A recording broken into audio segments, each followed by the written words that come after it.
Suni Williams, Butch Wilmore, and Roscosmos cosmonaut Alexander Gorbanov, and they are now on their way to the targeted splashdown site off the coast of Tallahassee, Florida. My name is Kate Tice, Senior Quality Systems Engineering Manager here at SpaceX, and joining me today from NASA Communications is Sandra Jones. Thanks, Kate. It's always such a pleasure to be here. Upon departing the International Space Station, Dragon underwent a sequence of departure burns. The crew then had a rest period and has since kicked off preparations for re-entry, including getting into their spacesuits and successfully performing a leak check. The next phase of the mission is when things will really start to amp up. Dragon has a series of steps to complete before returning Crew-9 home. That's right. First, Dragon will maneuver to the correct attitude and jettison its trunk, which is the cylindrical, unpressurized lower part of the spacecraft. The trunk is currently connected to the aft or bottom section of Dragon, where the heat shield is located. But in order to expose that heat shield and get the vehicle ready for atmospheric reentry, we're going to jettison that trunk. From there, the spacecraft will use its forward thrusters to perform a deorbit burn, which will put Dragon on a trajectory to return to Earth. This burn will last about 7.5 minutes once it starts. The deorbit burn uses Draco thrusters on Dragon, primarily the four located on the forward bulkhead, and is executed at the apogee, or the highest point of Earth's current orbit around the Earth. This deorbit burn will alter Dragon's path to ultimately line it up to re-enter Earth's atmosphere and splash down off the coast of Florida. Splashdown today is planned for 2:57 p.m. Pacific or 5:57 p.m. Eastern.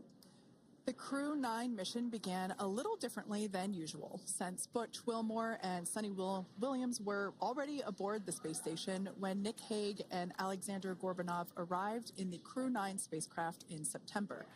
Having arrived as the crew flight test crew for Starliner, Wilmore and Williams were fully incorporated into the space station's Expedition 72 team and began research and other work aboard the station along with the other crew members. Additionally, Williams commanded the orbiting laboratory for much of the expedition. And after successful liftoff and separation from Falcon 9, Nick and Alexander made a short flight on board Dragon to the International Space Station in September. Both veterans of long-duration station missions, both Williams and Wilmore conducted spacewalks during their 9 months in space. Having had the capacity to leave the station at any point, had there been some type of emergency, the crew members began packing for their voyage home about a week ago and worked through tasks and shared lessons learned with the newly arrived Crew-10 team, who arrived just a few days ago. For return operations such as this, NASA and SpaceX closely coordinate with the United States Coast Guard to establish a safety zone to ensure public safety and for the safety of those involved in the recovery operations, as well as the crew on board the returning spacecraft. Multiple notices are issued to mariners in advance of and during recovery operations, and Coast Guard patrol boats are deployed to discourage boaters from entering the splashdown zones. Now, we do want to stress to the public the need to respect this safety zone. Recovering a spacecraft from the water is a hazardous task, and any other boats interfering increases risk to the astronauts in Dragon, the teams working to recover them from the water, and the safety of those that come too close. So, for the safety of the crew and your safety, we recommend you sit back and watch as we'll be bringing you the best possible views of our astronauts' homecoming. And they will be the best views that you can get. So, let's take a minute to meet our returning crew. U.S. Space Force Colonel Nick Hague is your Crew-9 commander. He was selected by NASA as an astronaut in 2013. This was his second spaceflight to the International Space Station and third launch overall. He spent 171 days in space with Crew-9 and has a career total of 374 days in space. During his mission, he completed a spacewalk with astronaut Suni Williams. That was his fourth spacewalk, earning him a career total of 25 hours, 56 minutes of spacewalking time. Before Crew-9, Hague previously served as a crew member of Expedition 59 and 60 back in 2019. He flew with Alexei Ovchinin and NASA's Christina Cook. So this is his second time sharing the space station with Ovchinin. The Kansas native is a test pilot of a distinguished and a distinguished graduate of the United States Air Force Academy. Nick spent 5 months in Iraq in support of Operation Iraqi Freedom. He voluntarily transferred from the United States Air Force to U.S. Space Force in 2021 and is an active colonel. His wife, Katie, is a retired U.S. Air Force colonel, and they have 2 sons. NASA astronaut Suni Williams is a mission specialist for Crew-9. This was her 3rd visit to the space station. She originally launched aboard Boeing Starliner spacecraft and arrived at the space station on June 6th. And it looks like we are beginning to get some views inside the spacecraft, overlooking the shoulders of the crew on board Dragon. We'll continue to bring you those views throughout the day and views throughout splashdown this afternoon rather.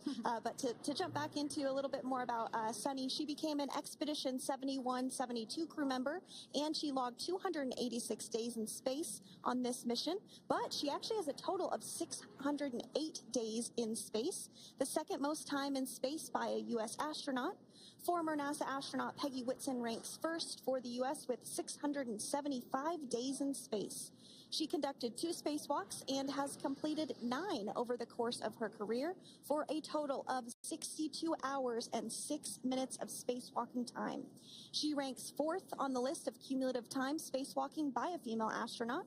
And she has flown on 4 different spacecraft types, including the Space Shuttle, Soyuz, Starliner, and now Dragon.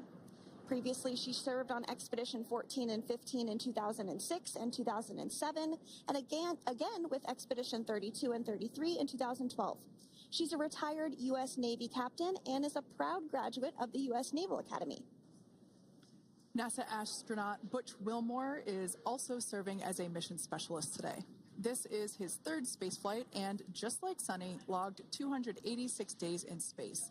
He conducted 1 spacewalk and completed 5 over the course of his career, earning him a total spacewalking time of 21 hours, 2 minutes. He's flown on 4 different spacecraft types throughout his career: the Space Shuttle, Soyuz, Starliner, and now Dragon. Previously, the Mount Juliet, Tennessee native served on STS-129 in 2009 and Expedition 41 and 42 from 2014 to 2015. Wilmore is also a retired captain in the U.S. Navy. And Alexander Gorbanov is a 3rd mission specialist serving on today's mission. Crew-9 was his very first spaceflight to the space station, earning him a total of 171 days in space over the course of his career. Gorbanov, along with Nick Hague, saw the arrival of 4 visiting vehicles and saw the departure of 4 as well. The duo orbited the Earth more than 2,700 times during their mission. Before his cosmonaut selection in 2018, Gorbanov worked as an engineer for a rocket space corporation and helped support cargo spacecraft launches from the Baikonur Cosmodrome in Kazakhstan. To prepare for upcoming events, Dragon is currently doing a couple of things autonomously. First, it's isolating the thermal control system fluid loops from the radiator.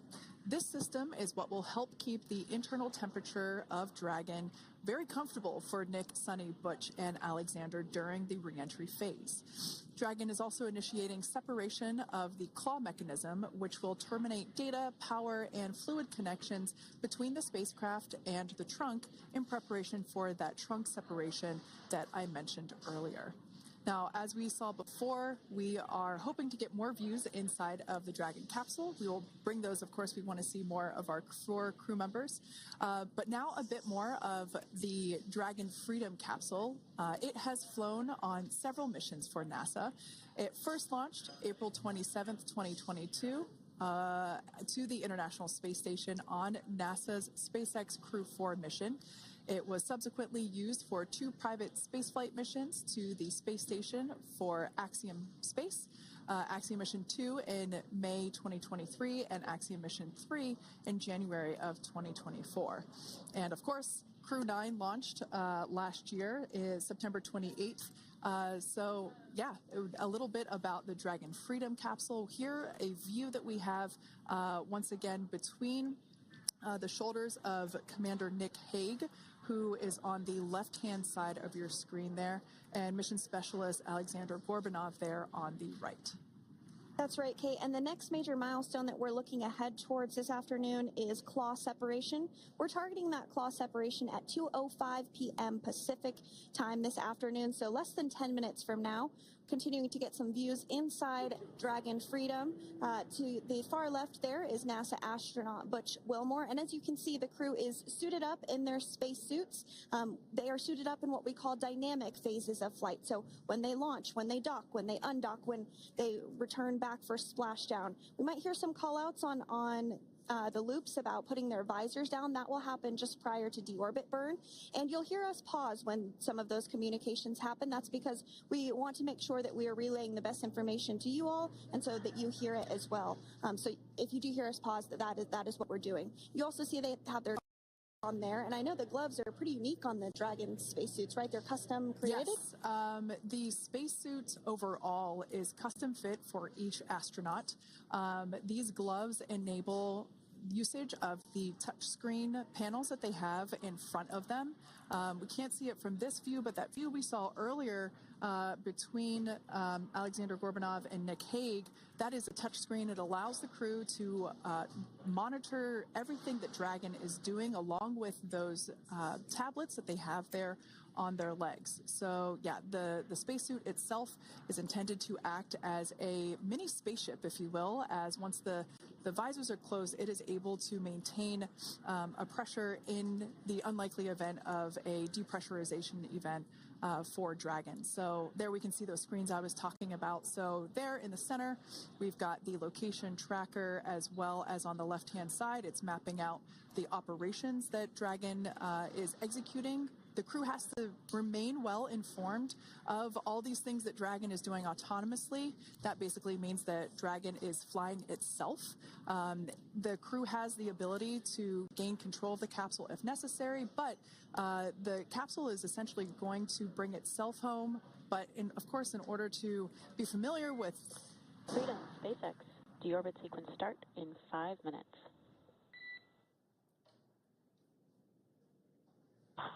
Freedom Cup. And so we did hear that call out for the deorbit sequence start to begin here in 5 minutes. That call from the ground came from the core, or Crew Operations Resource Engineer here in Hawthorne, Mission Control just behind us, and that went up to Commander Nick Hague. He's going to be doing the majority of the communications during the flight downhill today through splashdown, and they'll be communicating with the core all along the way. Now, we did mention that they are flying on Crew Dragon Freedom. The naming of spacecraft has gone all the way back to the very beginning of this human spaceflight program. This is a nod to Alan Shepard naming his spacecraft Freedom 7 during the Mercury program. And so the crew that first flew up on Freedom a few years ago had the opportunity to name this Dragon, and they named it Freedom. That was Crew 4 that was the first flyers on this spacecraft. It's also flown for Axiom Mission 2 and 3, and then, of course, today for Crew-9 as well. Yeah, actually, fun fact about this particular capsule, of those 4 missions that Sandra just mentioned, we have seen daytime splashdowns for 2 of those. Today will mark the third daytime splashdown. So there's something lucky about this particular capsule that gets daytime splashdowns.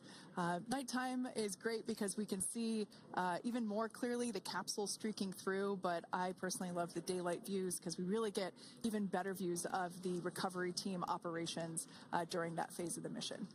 Yes, absolutely. And if you follow along with our missions, you'll know that sometimes weather is a watch item when it comes to undocking and splashdown. We do splashdown in the water, so we want to ensure that parameters like wave heights and wind speeds and precipitation, lightning, all of that is looking good for the crew and the safety of those recovery personnel. And today the weather is just pristine. We got off of space station on the very first attempt, so I'm joking around and saying that it was because it was St. Patrick's Day and we got really lucky with the weather. I wouldn't disagree with that. Speaking of weather, we will be hearing from Core probably around 2:20-ish. Typically, before we enter the period of loss of signal, or LOS, we will hear an entry briefing from the core, the Crew Operations Resource Engineer, and they will deliver important information like updated anticipated splashdown and loss of signal times to the crew, as well as the wave height and wind speed. So we'll be standing by to listen in on those. Like I said, that will happen shortly after, typically after trunk separation. I can't quite remember if it's before or after deorbit burn. It must be before. But in any case, we'll be hearing all of that coming from core. In fact, that individual is seated there in the room on your screen. That is SpaceX Mission Control in Hawthorne, California. That room is located just over our shoulders, and that is where Dragon operators are standing by on console, monitoring the progress of Dragon as it continues its way home. It's been, at the point of splashdown, it'll be about 17 hours since Dragon undocked from the International Space Station. The team there in mission control, there are multiple teams, in fact, and they cycle through shifts to ensure that everybody gets the required rest and sleep periods, just like the astronauts on board. That Crew Operations and Resource Engineer is seated there in the room, and that, like Sandra said, is the primary voice that we will be hearing communicate from the SpaceX team to the crew on board. That's right. And so it looks like we're about 3 minutes or so from the claw separation portion of today's flight. The claw is a portion on the spacecraft that holds the trunk to Dragon. Following claw separation, we're going to jettison or remove that trunk because it's no longer needed. The trunk has solar arrays on it that provides power to the Dragon spacecraft. But now that we're beginning the reentry process, we need to go ahead and jettison that trunk and able to expose the heat shield, which is really going to do the heavy lifting as Crew-9 re-enters the Earth's atmosphere. They come in at 17,500 miles per hour, so they really need to ensure that that heat shield absorbs that heat, and there's... Deorbit sequence start.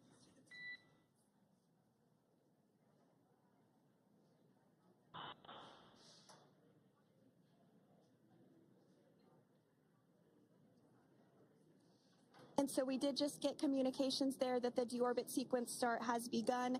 So here in just a couple minutes from now, we expect to hear information or a call back about the claw separation having begun. And again, that kicks off that trunk separation portion that I was discussing to remove that, expose the heat shield, and then eventually we'll have the deorbit burn, and we'll continue to walk you through all of these milestones as we approach them ahead of our splashdown at 2:57 p.m. Pacific time this afternoon off the coast of Tallahassee, Florida.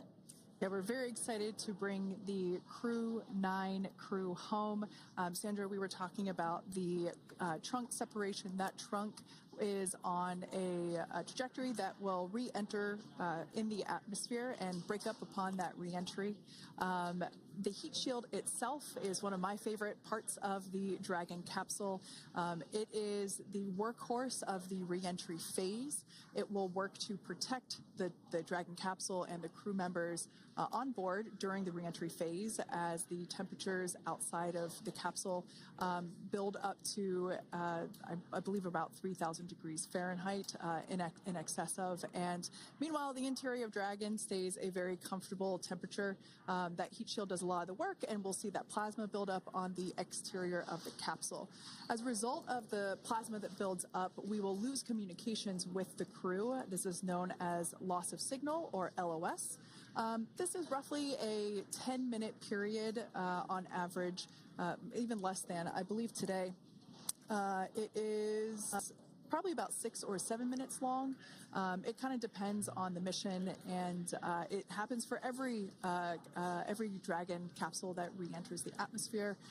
Due to that plasma buildup, we're not able to communicate or command the capsule, so we stand by while we wait to regain communication after we pass through that period of loss of signal and get what's known as AOS, or acquisition of signal. So Continuing to stand by for claw separation, and then we'll look towards trunk separation. It'll be just about a minute or so after that. That happens pretty rapidly in succession. Some of our milestones will take a little bit longer throughout the day. For example, we will have a deorbit burn after that will take about 7.5 minutes and helps get Dragon set up in the right trajectory to splash down in the Gulf off the coast of Florida. So continuing to stand by for claw separation.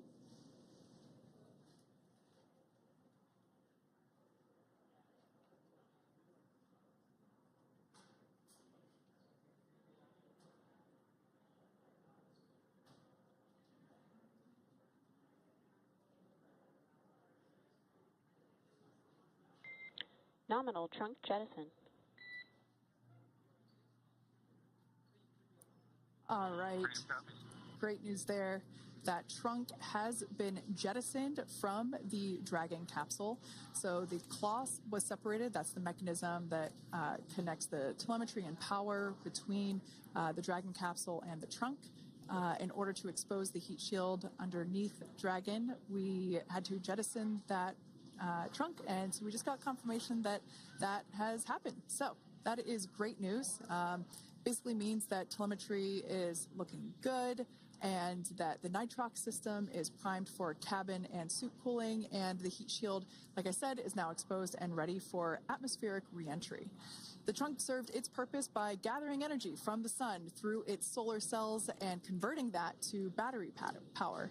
Since we separated the trunk, we can't generate any more new power, but we really don't need to since we're coming home and Dragon has enough battery power already stored. Now up next, the final steps that Dragon will perform prior to reentry: the slew or the maneuver to deorbit burn attitude, and then the deorbit burn itself. This deorbit burn is the last time that the forward Dracos, which are the 4 thrusters located on top of the spacecraft under the nose cone, it's the last time that they will ignite. The deorbit burn will place Dragon on a precise trajectory to return to the splashdown zone off the coast of Florida, off the coast of Tallahassee, Florida, and that will last about 7.5 minutes once it starts. And so deorbit burn is targeted for 2:11 p.m. Central Time, so about 2 minutes from now. As we mentioned, it's going to last about 7.5 minutes, again, helping to get Dragon into the precise trajectory to ensure that splashdown occurs in the area that was calculated and where the recovery team is already in place, ready to support splashdown operations today. The recovery vessel Megan is the ship that is going to be utilized today, and we also have what is called fast boats that go out first to check the spacecraft and make sure everything is looking good before the recovery vessel Megan approaches. So that whole recovery process takes about an hour, I would say, from the time the crew splashes down to the time they're on the boat and the crew gets out of the capsule. And we'll continue to bring you live coverage through every step of the way today as Crew-9 returns home. Indeed. Now, let's take a little bit of a closer look at Dragon. One of the great things about being close to the space station is that we can use space station cameras to look at Dragon, but now that Dragon is on its way home, we don't have those external cameras. So here's an animation of what the capsule looks like. We've got the pressurized section, the capsule on the top, and the trunk or the unpressurized section on the bottom. That's where those solar panels that we manufacture in-house are located, soaking up the energy from the sun and turning it into power for the capsule. At the very top of the capsule is the nose cone. That is where the Dracos, the forward Dracos, are located. That nose cone is currently open, not closed like we saw in that animation. Once we get through the final maneuverings for the re-entry phase, we will close the nose cone capsule just before Dragon begins its atmospheric entry to protect that forward hatch there located along with those forward Dracos. So go ahead. Oh, that's right. I was going to mention that the nose cone does open shortly after launch, and it remains open the entire time that Dragon is docked to the International Space Station. So as an example for this particular spacecraft, Freedom, since September when it docked to the International Space Station, remains open that entire time, and here shortly it will close for the very first time since September. So quick recap of what Dragon has done in recent history here. We basically began preparations for re-entry known as the deorbit sequence. So Dragon released the trunk. As we said before, we separated the claw, we released the trunk. It next will slew to the deorbit burn attitude. Slew basically meaning maneuver, so it will position itself correctly to execute that deorbit burn. We want the heat shield side to be facing forward, or first, if you will. We want that to be the leading edge of the Dragon capsule, as that heat shield is meant to basically be an ablative material for the heat that it will incur. Once we complete that deorbit burn attitude slew, we will initiate the deorbit burn itself. That will last for several minutes, expecting that to be to start here any moment now, actually, and then it will go until about 2:18 p.m. Pacific time or 5:18 p.m. Eastern time. And I did hear confirmation that deorbit burn is underway. As we mentioned, it's about a 7.5-minute burn. So within the last 10 minutes, Dragon has jettisoned its trunk and initiated the deorbit burn just seconds ago.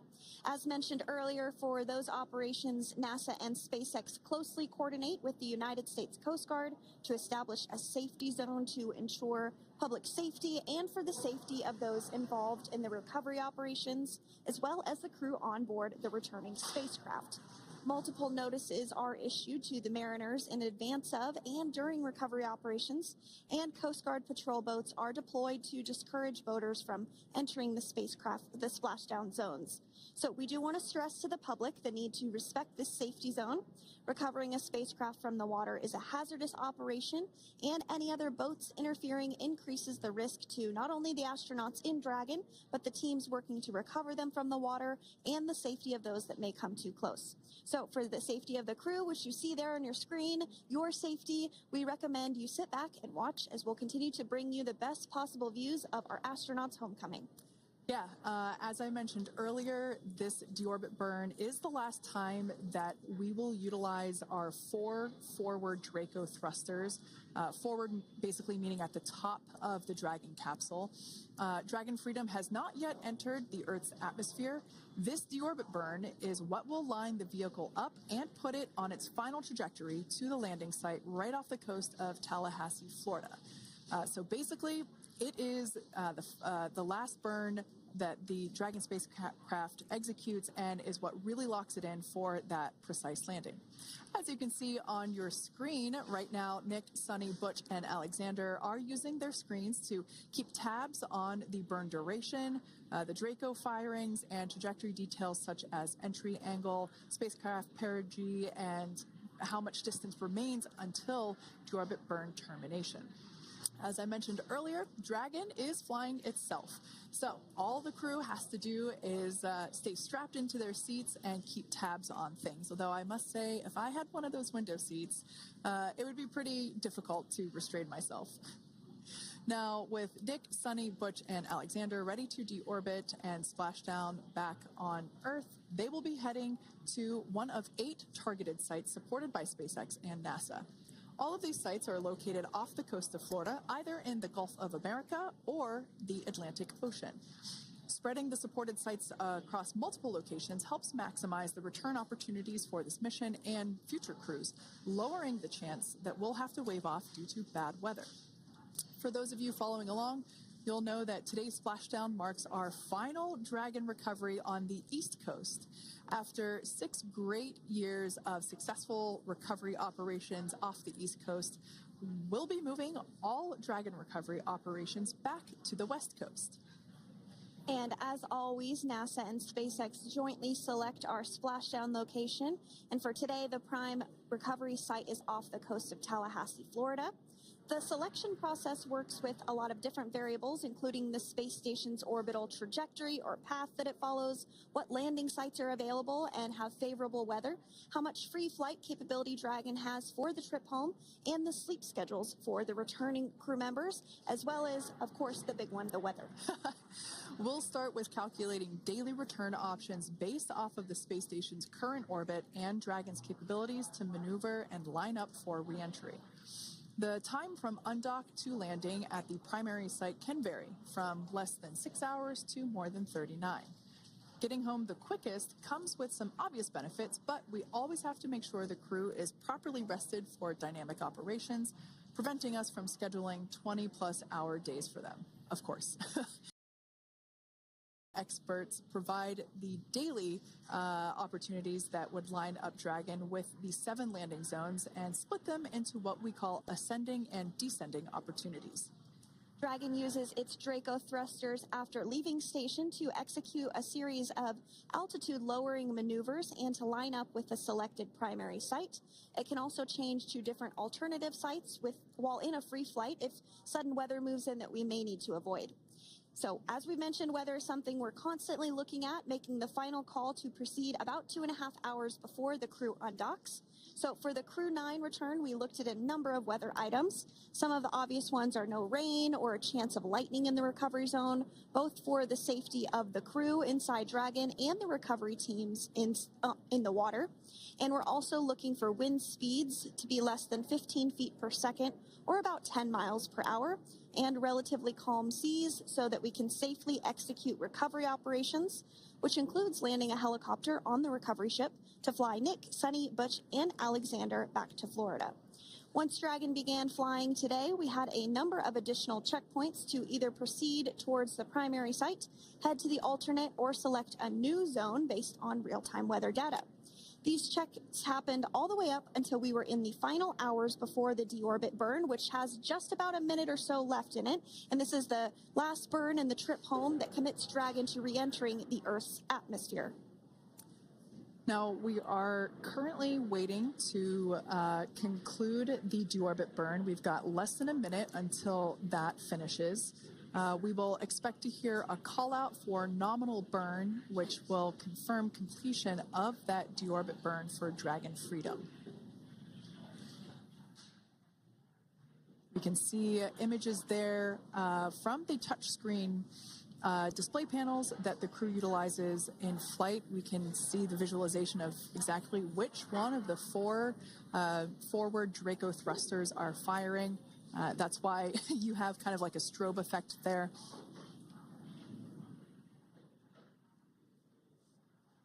And if you're just joining us, you are looking at live views of the Dragon Freedom. On your left is Commander of Crew-9, Nick Hague. To his right is Roscosmos cosmonaut Alexander Grabenkin. And also in Gorbanov, excuse me, that is Alexander Gorbanov. And then also in the capsule today is NASA astronauts Suni Williams and Butch Williams. We're awaiting confirmation that their deorbit burn is complete, which is the last burn that's going to help set them up on a trajectory to splashdown off the coast of Florida. Deorbit burn complete. Performance nominal. Nose cone closure initiated. Freedom copies. All right, excellent news there. We heard the words we were looking for, nominal burn. So that means that that deorbit burn was successful and nominal, meaning as expected. And we're now beginning to close the nose cone in preparation for atmospheric reentry. So in the background, Dragon is currently inhibiting those forward bulkhead Draco thrusters that we just used to complete the deorbit burn, ensuring it's safe to latch the nose cone shut for reentry. Also, the vehicle has initiated the nitrox suit purge, which will help keep Nick, Suni, Butch, and Alexander cool and comfortable during reentry, which is coming up in about 20 minutes from now. At this point, the nose cone is closing and protecting the forward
when the Dragon spacecraft is re-entering through the atmosphere, approximately at about 18,000 feet when the capsule is traveling at 350 miles per hour.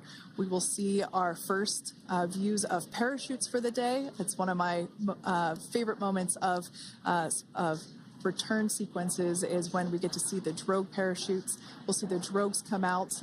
Those drogues will help slow the vehicle down to about 119 miles per hour.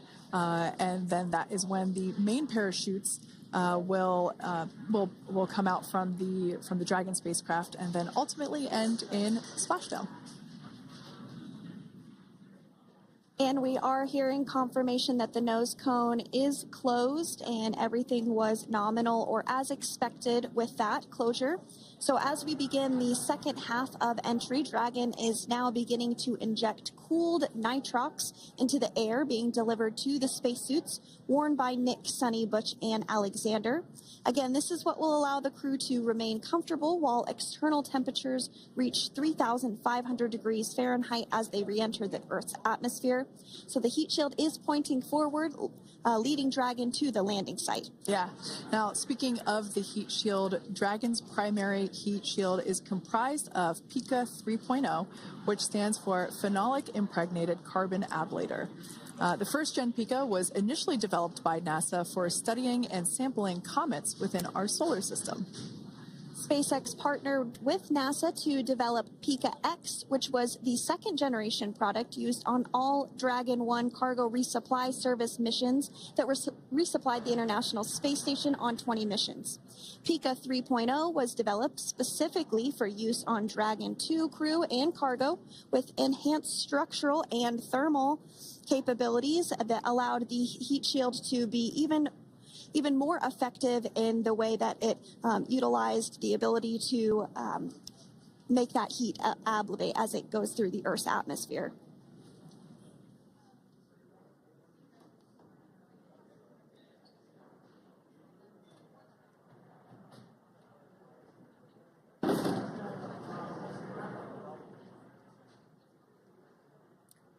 The remainder of Dragon is composed primarily of a SpaceX proprietary ablative material. It's another class of thermal protection which is lighter weight versus PICA and protects the underlying composite structure during reentry to ensure the structural capabilities are maintained. While Dragon will experience temperatures well over 3,000 degrees during peak reentry conditions, the characteristics of the thermal protection system coupled with the environmental control and life support system in the pressurized interior will ensure that Nick, Suni, Butch, and Alexander stay cool and comfortable during all phases of reentry through splashdown. Now, if you've just recently joined us, we hope to regain views of our crew members inside Dragon Freedom, but we don't have those available at the moment due to ground station coverage. So we will bring those back to you as soon as we can. Now, after Dragon Freedom has re-entered the Earth's atmosphere, a series of parachutes will deploy to slow the crew's descent. First will be the 2 drogue parachutes, followed by the 4 main parachutes, and those will guide Dragon to its first contact with Earth since it launched back in September. Dragon will automatically deploy these parachutes when different pressure and positioning sensors on the spacecraft detect that they're at the right speed and altitude. Vehicle velocity at drogue deploy is approximately 350 miles per hour, and they deploy at about 18,000 feet. Now, when the vehicle velocity at main deploy is approximately 119 miles per hour, and they deploy at about 6,500 feet. When Dragon splashes down in the water, the vehicle velocity will be about 16 miles per hour, so you can really see how those parachutes help to slow down the crew inside the capsule. The highest G-load the crew is expected to experience today is about 3 to 5 Gs. Yeah, when you think about really fun roller coasters, they're about in that range. So I'm sure that our crew on board will be well equipped to experience those Gs. It's nothing for them. They go through much more intense training. And so we are continuing to make our way through a number of milestones today. We did have trunk separation. Freedom, SpaceX. Nose cone is secure for entry.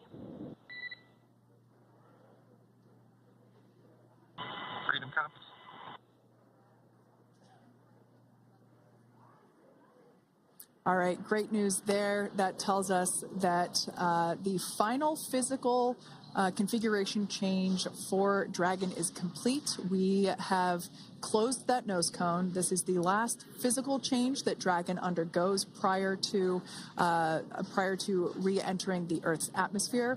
It's important that that nose cone is completely closed because underneath it is not only where the 4 forward Draco thrusters are located, but it's also because that is where the forward hatch is located. That is the hatch that is utilized for the crew to ingress and egress from the station while it is docked on board. And since our capsules are flight proven and we reuse them on future space flights, we want to make sure that all of the integrity of that hardware remains intact. So that nose cone is successfully closed, and we're going to start moving pretty quickly here.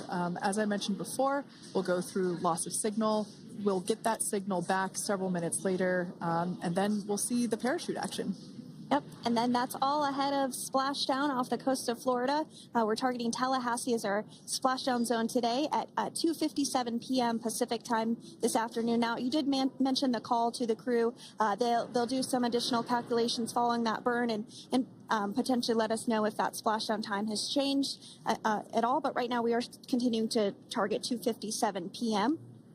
And you can see there on your screen a path of where Dragon will be re-entering today.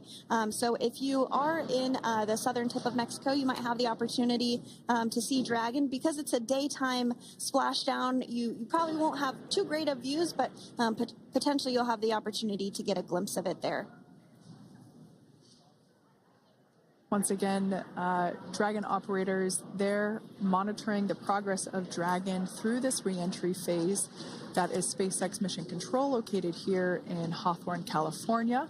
That is also where the crew operations and resource engineer is seated. That person is the voice that we have heard multiple times and will continue to hear as the primary point of contact to the crew on board Dragon Freedom. We will also hear the voice of Commander Nick Hague. Basically, after we hear the Corps communicate something, we will hear Nick Hague indicate that they copy, that they heard the message well, some sort of recognition that the message was received. And if you joined us yesterday for our coverage during the undocking, we were communicating through something that's called a big loop. We do that when we're in integrated operations with the International Freedom, SpaceX, for entry sequence. Report when ready to copy. Ready to copy. All right, I've got some updated times for you. Our COM blackout start time is 2144. Our COM blackout end time is 2151, and our splashdown time is the same per your displays, 2157.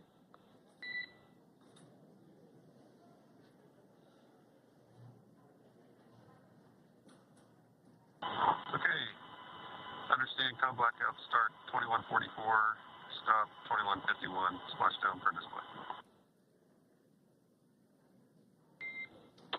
That's a good readback. And with that, please report when tablets are secured behind the elastic bands, restraints are tight, and visors are down. And copy, welcome.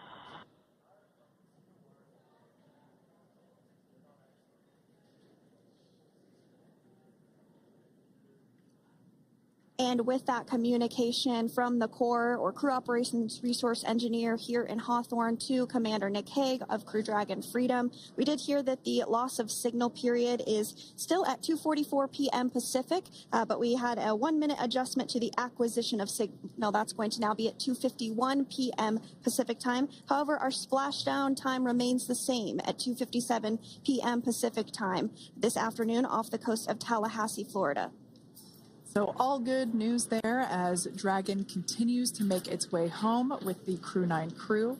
As we've mentioned before, we are splashing down on the Gulf Coast. We have ability to splash down on either side of Florida, but the location site just outside of Tallahassee, Florida is the site that was selected today due to best recovery conditions. And as Sandra mentioned before, weather is always a watch item, but everything is looking great for that particular recovery location. So I'm sure once we start getting views from the recovery vessel, I have a feeling it's going to be a pretty beautiful afternoon. And we did mention that, of course, this is a daylight splashdown, so we should be getting some great views. We do have a couple of spacecraft called the WB-57, which are high-altitude planes that NASA utilizes during splashdown operations. Those are en route and going to be tracking the capsule as it makes its way through the atmosphere and should be providing some good views for us. Kate and I were just chatting about how we haven't had a daytime splashdown in a little while, so we're looking forward to the views along with you. Yeah. Nighttime views are also great because we can see that capsule streaking through the night sky quite brightly. So like Sandra, you said earlier, daylight will be a little bit less bright, but we will definitely be able to see the SpaceX recovery team operations much clearer. I could also imagine it's probably a little bit easier for the team themselves to do their work in daytime than at nighttime. We'll see them rush in really quickly with a couple of fast boats as they begin the initial safety checks and sweeps of the Dragon capsule while also retrieving the parachutes from the surface of the ocean. The recovery vessel, the main recovery vessel, will continue to make its way closer to the Dragon capsule. It is stationed a couple miles away from the actual recovery location, the splashdown location, for obvious safety purposes. So it takes a little while for that vessel to make its way over, but once it's closer, we'll have even better views of those recovery operations. And you may be wondering why sometimes we splash down in the daytime versus the nighttime. And believe me, we would all love for these operations to happen during regular daytime working hours. But unfortunately, orbital mechanics just doesn't quite work out that way. So it has to deal with the location of the International Space Station, as well as where the splashdown zone is on Earth and that trajectory, as well as the phasing. So as we mentioned earlier, sometimes we have phasing as short as 6 hours, sometimes in excess of 30 plus hours. It just depends on where the targeted area is that the capsule is going to splash down. So today's phasing has been 17 hours since undocking occurred at 10:05 p.m. Pacific yesterday evening for us here in Hawthorne. Early wee hours for folks on the East Coast and other areas of the United States.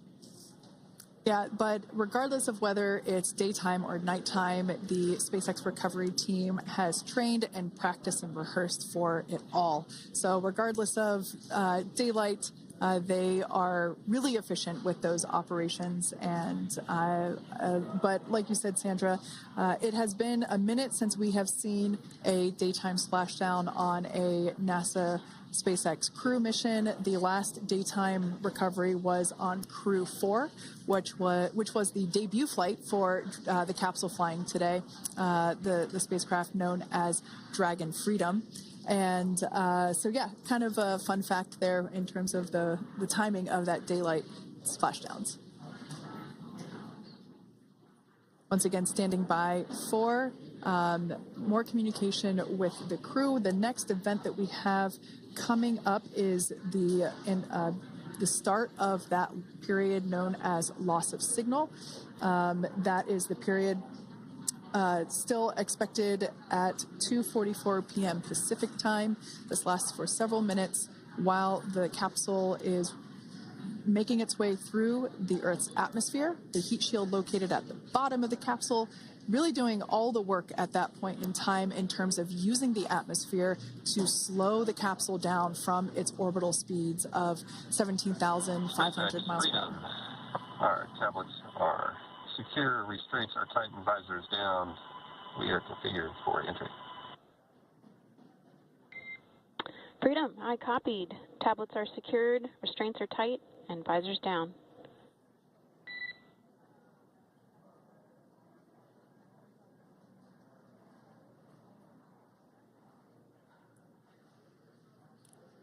All right, great news there in terms of continuing to make progress.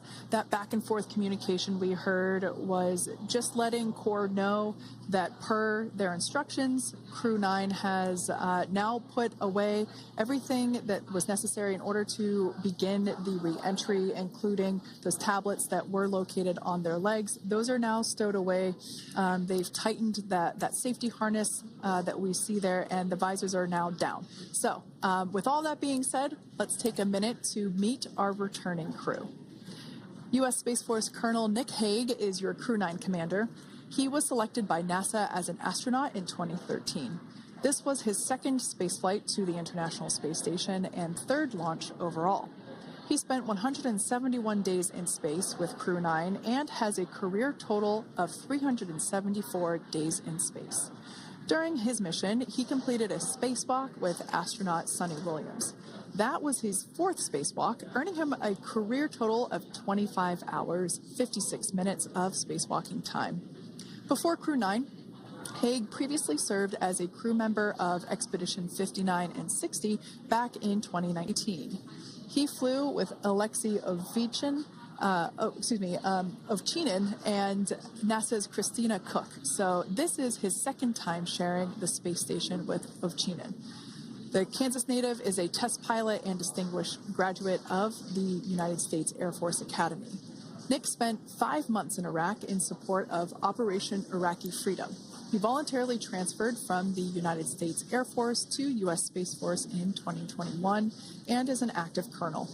His wife, Katie, is a retired U.S. Air Force colonel, and they have 2 sons. NASA astronaut Suni Williams is a mission specialist for Crew-9. This was her third visit to the International Space Station.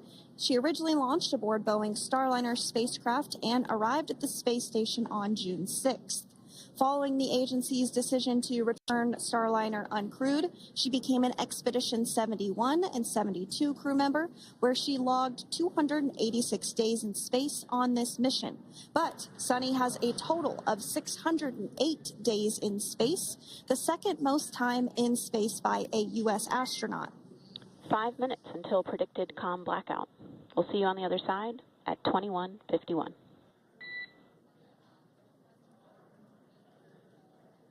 21:51. Talk to you soon. And with that call out from the Crew Operations Resource Engineer to Commander Nick Hague, letting them know that everything is looking good ahead of the loss of signal period. We will see the crew on the other side of the loss of signal period at 2:51 p.m. Pacific time this afternoon. Continuing on about Suni Williams, who has a total of 608 days in space, the second most time in space by a U.S. astronaut. Former NASA astronaut Peggy Whitson actually ranks first for the U.S. with 675 days in space. Suni conducted 2 spacewalks and has completed 9 over the course of her career for a total of 62 hours, 6 minutes of spacewalking time. She ranks 4th on the list of cumulative time spacewalking by a female astronaut, and she has flown on 4 different spacecraft types, including the Space Shuttle, Soyuz, Starliner, and now Dragon.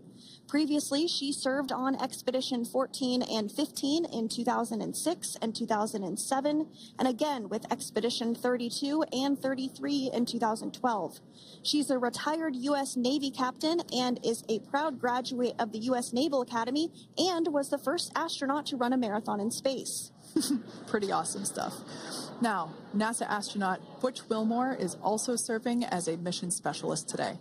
This is his third spaceflight and, just like Suni, logged 286 days in space.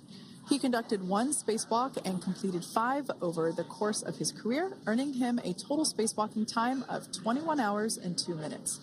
He's flown on 4 different spacecraft types throughout his career: the Space Shuttle, Soyuz, Starliner, and now Dragon.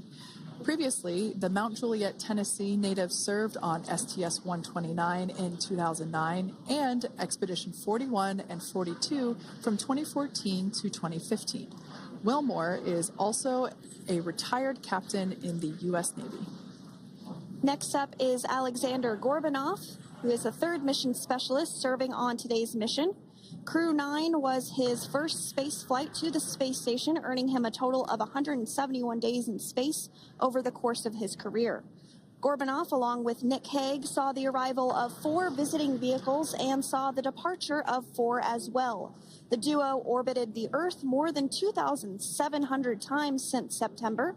Before his cosmonaut selection in 2018, Gorbanoff worked as an engineer for a rocket space corporation and helped support cargo spacecraft launches from the Baikonur Cosmodrome in Kazakhstan.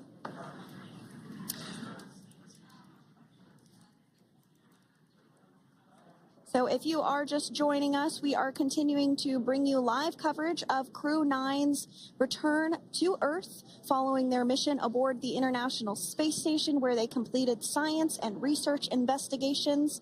We are targeting splashdown off the coast of Florida at 2:57 p.m. Pacific time. The next major milestone that we'll look ahead towards is what we call loss of signal, or LOS, when we won't have communications with the crew because they will be re-entering the Earth's atmosphere.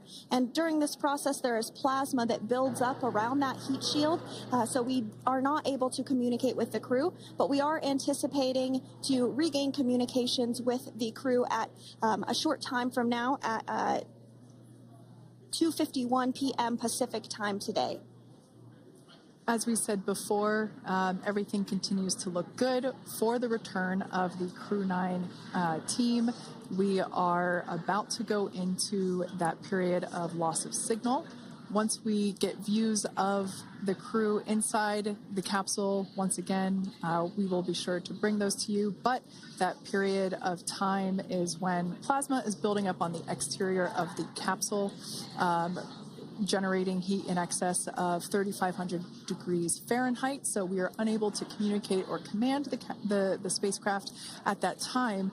And that includes, unfortunately, video feeds as well. So as soon as we get the views back inside Dragon, we will bring those to you. But until then, we are going to stand by and continue to monitor the progress of Dragon. Like Sandra just said, we are anticipating the blackout period to begin at 2:51 p.m. Pacific time, 5:51 p.m. Eastern time.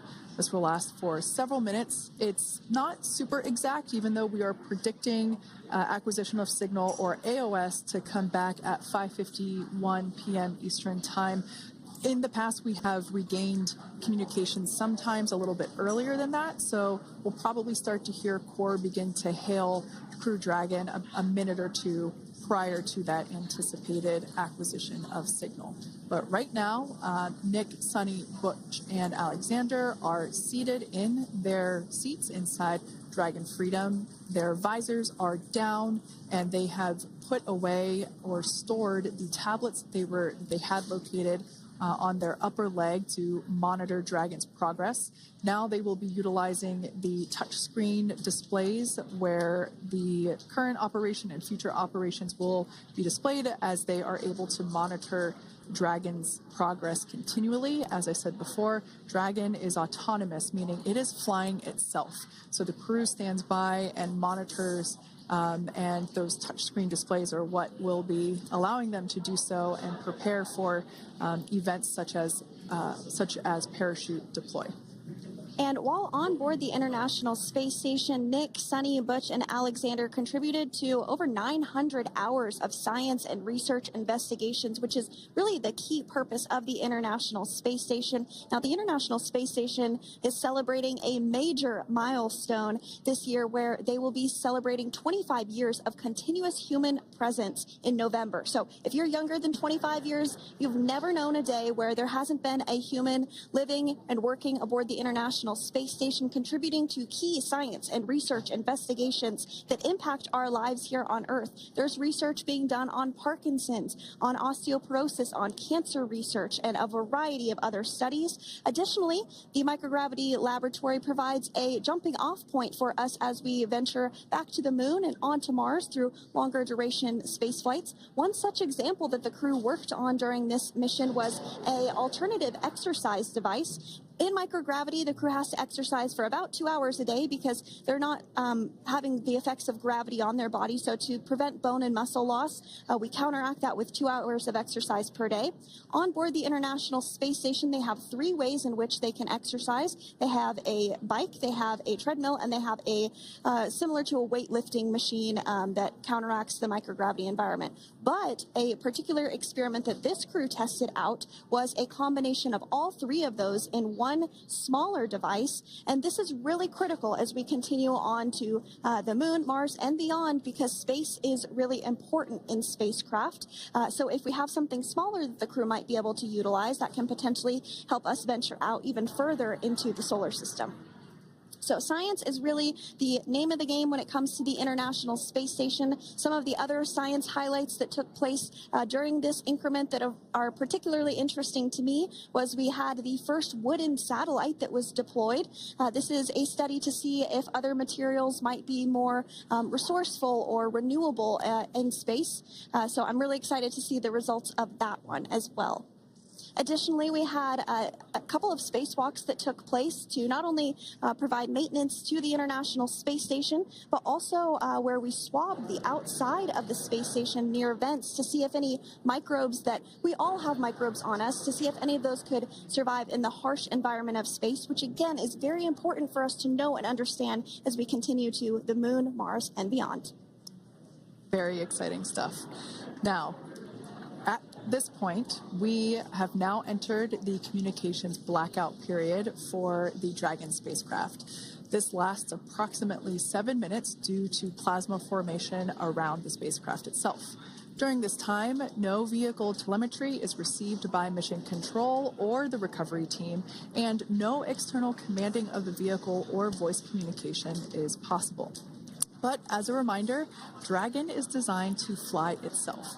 During re-entry, the vehicle will be slowing down from orbital velocity, which is approximately 17,500 miles per hour. The top temperature that Dragon will experience upon re-entry is 3,500 degrees Fahrenheit. This blackout period, as I said before, we expect it to last about 7 minutes today, concluding at 5:51 p.m. Eastern Time or 2:51 p.m. Pacific Time. We right there have our first view of Dragon Freedom coming home to Earth. And that view is from the WB-57, which is one of NASA's high-altitude planes that is tracking. Now, because of the way that this camera is configured, it does look like it is dark, but it is indeed daytime, and you're beginning to see that plasma trail as Dragon re-enters the Earth's atmosphere. All of that is expected. We are anticipating an acquisition of signal around 2:51 p.m. Pacific Time, so just minutes from now, and you may hear the core begin to hail out or call Dragon for communications and see if we can potentially get communications with them a little bit earlier. Following this, we'll have 2 events in rapid succession. We'll have the drogue parachutes deploy at 2:53 p.m. Pacific, followed by the mains just 1 minute later at 2:54 p.m. Pacific Time, ahead of a splashdown at 2:57 p.m. Pacific Time off the coast of Tallahassee, Florida.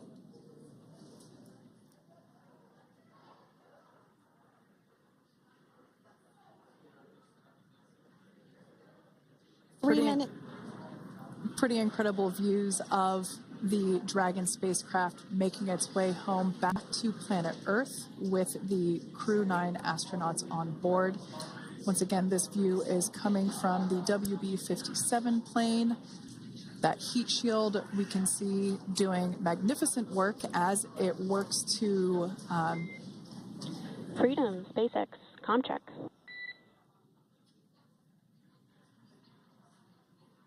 All right, we're going to start hearing the SpaceX Crew Operations Resource Engineer. SpaceX Freedom is with you. 4.6 feet. Enjoying the ride. Copy that, Freedom. Great news there from Commander Nick Hague reporting back. We see a healthy flight computer. Expect automated chute deployment. Freedom copies. Like we said before, things moving very quickly. as Dragon Freedom makes its way home. Next event coming up will be deployment of the drogue parachutes. This occurs around 18,000 feet. GPS has converged. Expect nominal altitude for drogue chute deployment.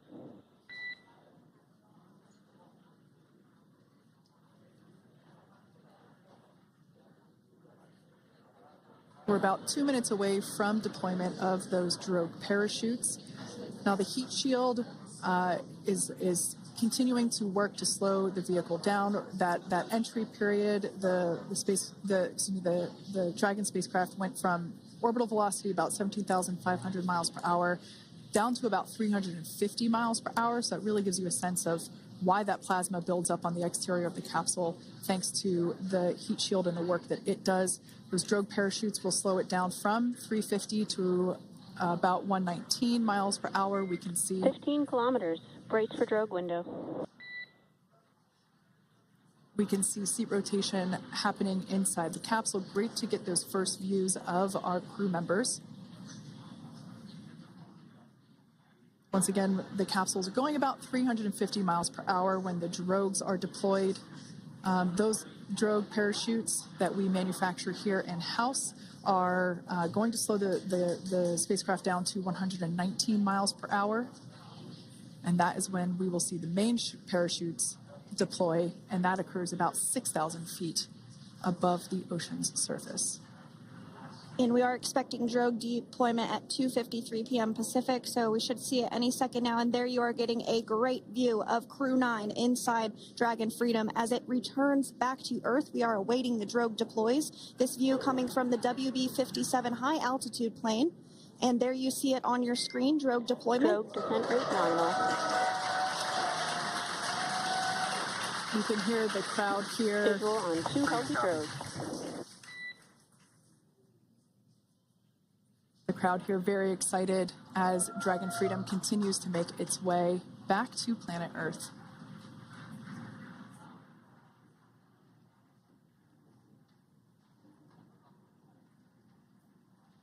Next up, we'll stand by for the main deployment of the parachutes. The mains are quite a bit larger. You'll be able to notice the difference on your screen once they deploy, and they continue to ensure that the Dragon spacecraft slows down even further. As we mentioned, Freedom will be traveling 16 miles per hour when it splashes down off the coast of Tallahassee, Florida, here at 2:57 p.m. Pacific time this afternoon. And there we go. We have visual on 4 healthy mains. That view was from inside. Freedom copy.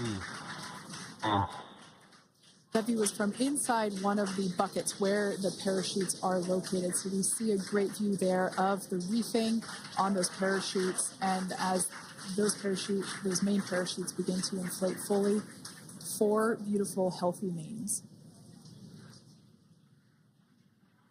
Now awaiting visuals of splashdown. Freedom, 1,000. We'll start to hear Commander Nick Hague. Copy, 1,000.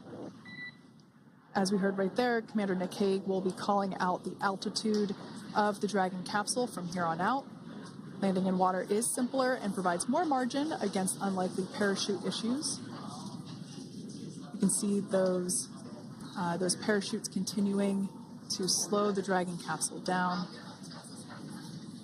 And if you're just joining us, you're looking at 800 meters. a live view of Crew-9, just minutes away from splashing down off the coast of Tallahassee, Florida. Splashdown 2 minutes from now at 2:57 p.m. Pacific. We do have 4 healthy mains really doing the job there. Just breathtaking views of a calm, glass-like ocean off the coast of Tallahassee, Florida.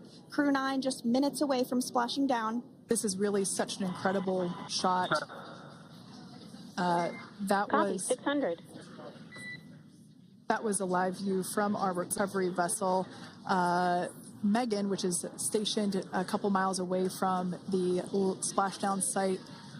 We can see the crew there using their restraints as resting places for their arms.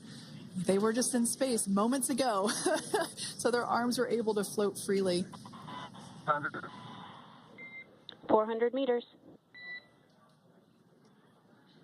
This is a gorgeous bluebird day here that we have for the splashdown of Crew-9. It's incredible to think that the Dragon capsule just minutes ago was going over 17,000 miles per hour, and now gently coasting to a soft splashdown. 200. Copy, 200 meters. Brace for splashdown.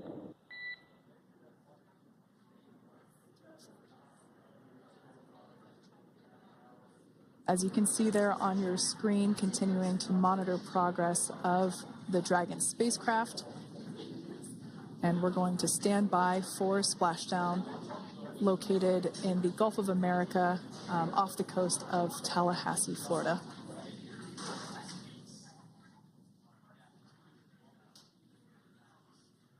And splashdown, Crew-9 back on Earth.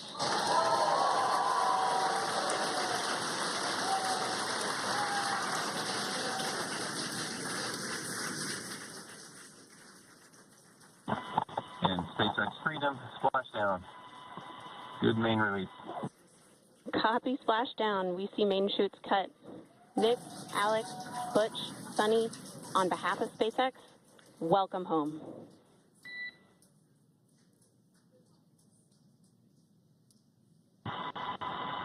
It is an amazing, what a ride. I see a capsule full of grins ear to ear.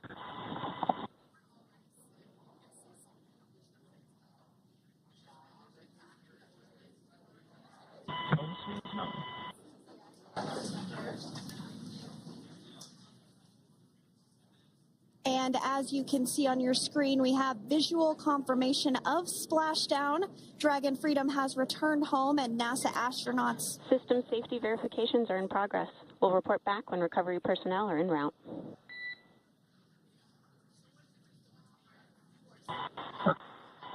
Understand, and we're in section 2, 4.800 landing response, and looking for your words if it is necessary.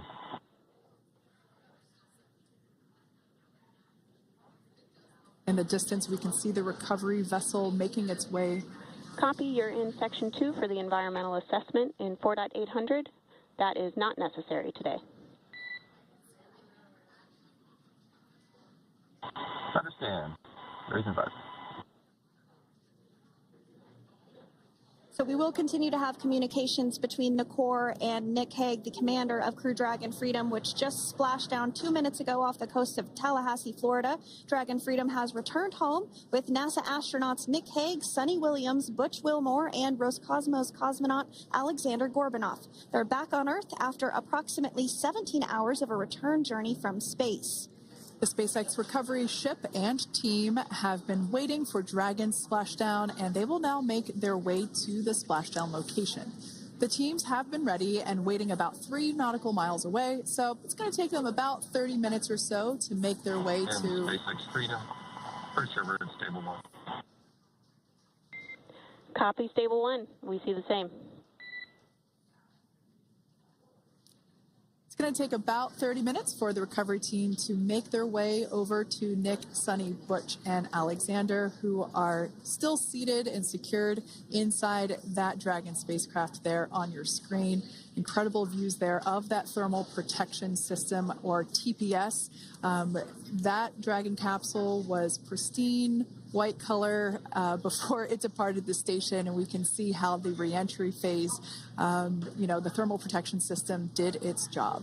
Now, if you're wondering what that hole, that like bucket area is, that is underneath the side hatch. That is where the main parachutes were stored. So when we saw the Dragon capsule docked at station, it looked very different. The panel that protects and covers the main parachutes, that was still intact, as well as the panels that enclose where the drogue parachutes are located. We can see those fast Freedom. boats. SpaceX is go for recovery personnel to approach. Expect personnel alongside in the next few minutes. Freedom copies. We can see those fast boats. We weren't kidding when we said they were fast. While it does take about 30 minutes for the main recovery vessel to make its way over to the capsule, these fast boats will be doing a couple of things simultaneously. A couple of them are going to be working to retrieve the parachutes that you see in the background there of this drone shot. Those parachutes will be retrieved from the ocean surface. We want to make sure we are able to pull those out. The recovery vessel there closest to the spacecraft is going to be performing some safety checks. We can see there they're using an instrument that is basically working to detect if there are any hypergolic vapors or fumes that are still residing in and or around the Draco thruster nozzles or outlets. The hypergolic fuel, which is necessary for on-orbit burns to maneuver the spacecraft. Unfortunately, those hypergolics are unable to be breathed. They are toxic, and so this team here is doing those initial safety checks to make sure that it is safe for the rest of the recovery team to approach the spacecraft. They're also checking to make sure that any residuals from the pyros are safe and are not going to cause any issues. We can see the team working their way around the spacecraft to do these these sniff tests on all of those Draco thrusters. And as we continue to await the recovery of our Dragon spacecraft with NASA astronauts Nick Hague, Suni Williams, Butch Wilmore, and Roscosmos cosmonaut Alexander Gorbanov inside, Dragon has autonomously completed several steps to safe itself following splashdown. We are continuing to see Dragon in what is known as stable 1 configuration. That's kind of the ideal configuration following splashdown. It's upright, and the Dragon capsule is in the right configuration for it to be hoisted into the recovery vessel Megan, which you do see a little ways off in your screen approaching. Dragon will continue to remain live on air with you through that recovery process, all the way through the point where the crew is extracted from the Dragon spacecraft. Now, if you are just joining us, the mission has gone smoothly so far. Dragon successfully splashed down off the coast of Tallahassee, Florida at 2:57 p.m. Pacific, 5:57 p.m. Eastern Time this afternoon. Approximately 17 hours prior to splashdown, Dragon autonomously undocked from the International Space Station, completed a series of departure burns, jettisoned its trunk section, and performed its final burn, the Deorbit burn. This placed the Dragon spacecraft on a trajectory toward Tallahassee, Florida. Dragon successfully re-entered the Earth's atmosphere, followed by deployment of its parachutes to slow the spacecraft down to a gentle splashdown. We're now going to follow the Freedom. Hypergol sweeps and unfired ordnance checks are nominal. Rigging is in progress. Approximately 25 minutes until capsule lift. Stand by for PMC with SpaceX flight surgeon.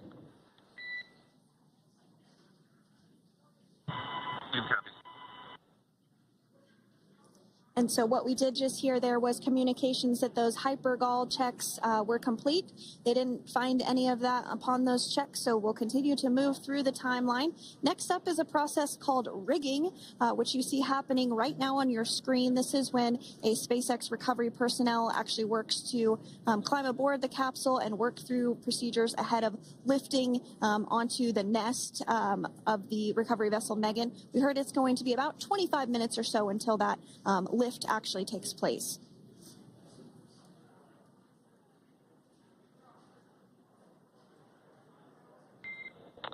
Okay, Freedom, the next call will be from the SpaceX flight surgeon on Dragon and Ground Private. Understand. Thank you. callouts there indicating that the crew will have the opportunity to do a quick check-in with the SpaceX flight surgeon. This is standard procedure for every Dragon spacecraft when it returns to Earth. It's just an initial check-in, make sure everybody is doing okay. They will also have another check-in with the flight surgeon once they are on board that recovery vessel that you see there in the background. We can now see that SpaceX recovery team member. They're on top of the Dragon spacecraft. They are going to be working to install plugs in the Draco thrusters to ensure that none of those, and to ensure that no more hypergolic fumes or vapors come out from the spacecraft. They'll also place harnessing around the spacecraft that are required in order to lift it out of the water. Go ahead, Sandra. Continuing to get some views of the recovery personnel, both the main recovery vessel, Megan, as well as some of those fast boats that we've discussed previously. It looks like just a beautiful day there out off the coast of Tallahassee, Florida. Weather was pristine. We were able to get undocked from the International Space Station as expected at 10:05 p.m. Pacific time yesterday evening, and Crew Dragon has since completed steps ahead of its splashdown at 2:57 p.m. Pacific, and we're now stepping through procedures to get Dragon hoisted up onto the Megan recovery vessel and get the crew extracted out of the spacecraft. And you did see some of the parachutes that were near the spacecraft. Upon detection of landing, Dragon automatically releases those main parachutes to prevent wind from pulling the spacecraft. Dragon then automatically safes any pyrotechnics that may still be present on the vehicle and may automatically perform additional minor system reconfigurations. The astronauts will remain seated and in their suits at this point, but the onboard air conditioning keeps things temperature controlled inside the spacecraft so the crew remains comfortable, and the communication systems. Freedom, SpaceX, ComCheck. SpaceX, this is Freedom. We are still loud and clear. Copy that, Freedom. Have you loud and clear as well, and Dragon to ground is no longer private. Understand, thank you. As we saw there on the screen, we have a couple of fast boats in the recovery fleet that have quickly moved into the splashdown location. They are being followed by one of the main recovery vessels, which will move into position upwind of the spacecraft. The two fast boats have very specific roles. Excuse me. The first approach is focused on immediate safety inspection, as we saw. They do this for spacecraft integrity and checking for any presence of those hypergolic propellant vapors. And this ensures that it is safe for the recovery vessel to approach Dragon. Once Dragon is cleared for full approach, as we heard is the case today, the team begins rigging the spacecraft for water recovery by the recovery ship. The second fast boat is responsible for parachute recovery and also serves as a redundant boat to the first one that makes the initial approach to the Dragon spacecraft.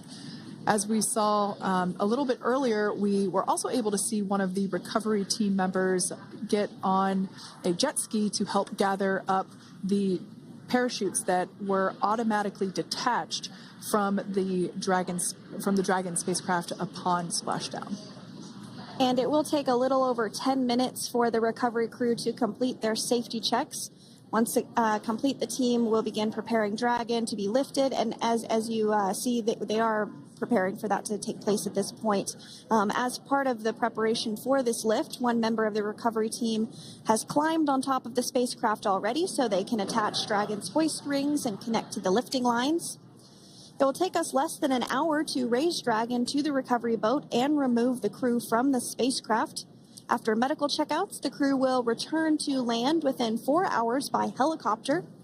And if no additional medical assistance is needed, the crew will board a waiting NASA plane and depart for Houston.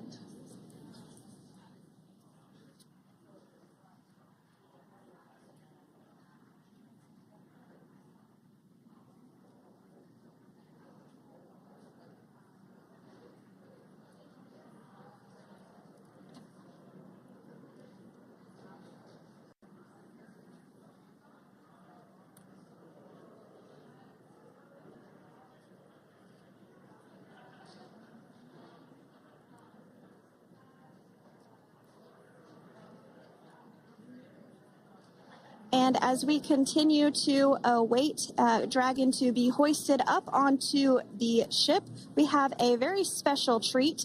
NASA Public Affairs Officer Jaden Jennings, who is actually on the recovery vessel and had a bird's eye view of the splashdown today. Jaden, how are you? How was the view from the recovery vessel? Hi, Sandra. How do you hear me? I've got you loud and clear, Jaden. It's so great to hear you. Awesome. So splashdown, Sandra, was nothing short of Be advised, spectacular. we are transitioning the forward link. Comm will be unavailable for approximately 5 minutes. Freedom compass. Thanks so much, Jaden. We did just have some communications letting us know that we'll have about a 5-minute period where we won't be able to hear from the crew. So please go ahead, tell us, how was the view from the recovery vessel? Absolutely. Yeah, I was mentioning earlier, splashdown was nothing short of spectacular. And we were stationed about 1.5 nautical miles away from the splashdown zone and had great visuals here on the recovery vessel Megan. We actually saw a little of the smoke trail as the spacecraft was coming in. And then moments later, we spotted those drogue chutes, and this was quickly followed by 4 healthy white and orange main parachutes. We then tracked Dragon all the way down as it slowly propelled into the ocean. And I think I speak for all of us on the ship when I say a new core memory was made today, and we are looking forward to having Crew-9 on board with us a little later. Jaden, that is amazing. Now, obviously, we are watching it here on camera, and the landing conditions look pretty good, but how was it from your perspective? What is the sea state out there? Absolutely. Absolutely. So we've had optimal conditions for splashdown, and today it is sunny and 63 degrees outside right now with clear skies, light winds, and calm seas. The sea looks absolutely beautiful right now, and light blue with the sun reflecting from it. And Kate, I think the crew's going to like what they feel weather-wise on this picture-perfect day for splashdown off the coast of Tallahassee. Thanks so much, Jaden. It certainly looks like a beautiful day. Can you tell us a little bit about the journey of the recovery forces to get to this point? Sure. So one unique aspect of this recovery was the onboard training on station conducted for Butch and Suni to ensure they were ready to return on a Dragon spacecraft. That training covered all aspects of their return, including nominal and contingency departures, deorbit burns, splashdown, and post-landing ops, which is what this team is preparing for now. As for the recovery teams themselves, we started the day taking a series of helicopters out to the vessel. And as standard, the recovery director and crew support teams were on that first helicopter out and took the time to get everything prepared on the ship. About 2 hours before splashdown, they deployed those fast boats and jet skis into the water. I was actually on the second helicopter out, and we were on the vessel about an hour and a half before splashdown and landed on top of the helicopter pad on the Megan. And the teams have been working diligently across their respective disciplines this week, executing what can only be described, in my point of view, as a logistical masterpiece, just ensuring every detail has been in place for Crew-9's return. That is such great news. I'm so glad that you're able there to experience it in person. Now, can you tell us a little bit about what's next to retrieve the crew for the recovery personnel on board? Yeah, Kate. So coming up next, Dragon will be hoisted into the on-deck translation system, or the nest, at the aft end of the ship, and then will be translated pretty quickly towards that egress platform. We'll perform another series of safety checks as final precautionary measures just to make sure there are no hypergolic vapors present before opening that side hatch. And then once that side hatch of the spacecraft is open, the crew will be assisted out of the capsule one by one from NASA and SpaceX. Freedom, SpaceX, comm check. Freedom's got you loud and clear. Thanks, Nick. I've got you loud and clear as well. We have completed our forward link transition.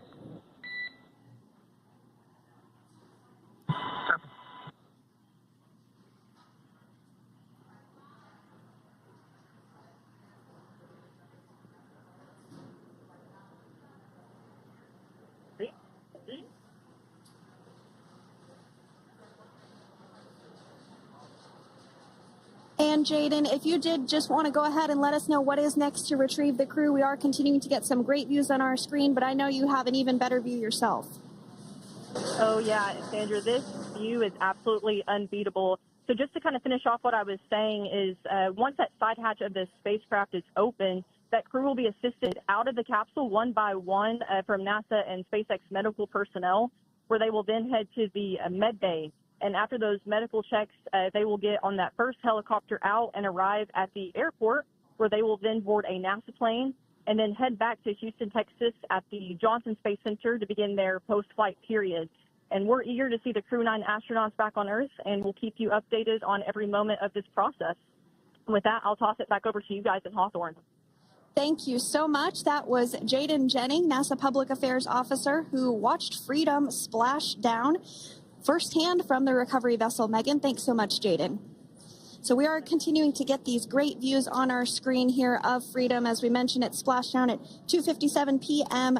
Pacific time off the coast of Tallahassee, Florida. The recovery personnel are continuing to step through procedures to hoist Dragon onto the recovery vessel Megan there, which is now coming into view. You can see just how close Megan is at this point, and that's that helicopter pad that Jaden was just discussing, where the crew will fly off of onto the coast of Florida, and then eventually they'll fly back to Houston. Just underneath that helicopter pad is that translation deck where we will see the nest once it is loaded up with the Dragon spacecraft on board. The nest will be translated to the forward end of the recovery vessel, and that is where our Crew-9 team members will egress from the Dragon spacecraft. Now, here on your screen, we can see dolphins, actually, who want to come and play with Dragon. Now, one of the fast boats there in place, working to assist the recovery team member. It's incredible. I just love these views. We really see them even better in daytime, but just seeing the recovery team work in tandem to step through each step, to step through each operation. Obviously they're getting quick assists from the honorary part of the recovery team, those dolphins in the water there. Now, the recovery team member that is crawling around the Dragon spacecraft. Earlier we saw a view where it was like a spider monkey pose. We can see that individual now standing in the bucket where the main parachutes were stored while Dragon was on orbit. Obviously, those main parachutes were utilized for splashdown today. They were deployed and cut from the Dragon capsule, and one of the other fast boats of the recovery team working to pull those out of the water. Now, the recovery team member that is there working on top of the Dragon capsule, earlier we saw that person performing safety checks. Now we can see some harnessing being placed around the capsule. This harnessing is what will be used to lift the Dragon capsule out of the water and onto the recovery vessel. Wow, we got a cute little pod of dolphins. It wasn't just one or two. I mean, that water just looks beautiful. We had ideal splashdown parameters today. Obviously, wave height, ne'er a concern. The weather is beautiful, as Jaden mentioned, in the 60s, sunny. Looking forward to seeing Crew-9 exit the capsule here shortly once they get hoisted onto the recovery vessel Megan. We can see that recovery vessel slowly but surely closing the distance there between... Oh, dolphin cam back again. We can see that the Dragon capsule and the recovery vessel, that distance is closing. Again, this is just one more step as we continue to work recovery operations for Dragon Freedom, and we anticipate the lift of the Dragon capsule to occur here in just a few minutes. Now, once all of the rigging is on the capsule and it's hooked up to the recovery vessel, we will see the hydraulic arm, which is that kind of like bridge-like structure there at the aft end of the recovery vessel. We'll see that articulate backwards, and that's a good sign that we're getting even closer to pulling the capsule out of the water. It will then move forward and The capsule will be placed inside of what you can see there is basically a basket. We call it the nest, Dragon nest, that's where the capsule will be placed in order for it to be translated to the forward end of the vessel and for the astronauts to egress. And before that does take place, we'll have potentially views of the rigger go ahead and jump off of the spacecraft there.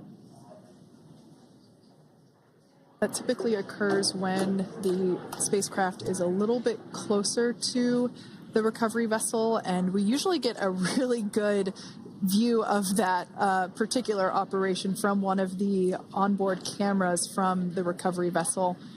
That is an operation that I have a lot of respect and admiration for that individual that does that.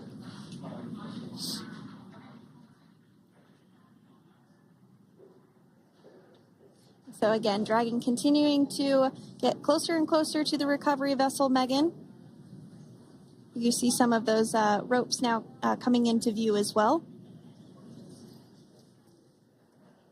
If you are just joining us, Crew-9 splashdown off the coast of Tallahassee, Florida at 2:57 p.m. Pacific time with NASA astronauts Nick Hague, Butch Williams, Suni Williams, and Roscosmos cosmonaut Alexander Gorbanov. They're now working through procedures to hoist the spacecraft up onto the recovery vessel Megan. We just saw that hydraulic arm get lowered into the lifting position. That arm will be the mechanism that is utilized to lift Dragon up and out of the water and into the nest located there at the aft end of the recovery vessel. And the recovery vessel being used today is, as we mentioned multiple times, is named Megan, but that's actually after NASA astronaut Megan McArthur, who flew on Crew-2 a couple of years ago.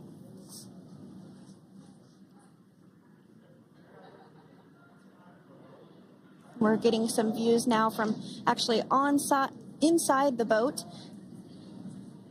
Yeah, you're exactly right. This view is straight down the recovery vessel. That platform that was closest to the camera, that is the egress platform. Freedom. Rigging is almost complete. Approximately 5 minutes until capsule lift. Great news there from SpaceX Core. So about 5 minutes left until we see Dragon Freedom get lifted out of the water. That hydraulic arm, as I said before, is the mechanism that will lift it. It's quite swift, actually, the whole process of getting the spacecraft. Brace for capsule lift. Bracing. There it goes, Dragon Freedom being lifted out of the water and onto our recovery vessel, Megan.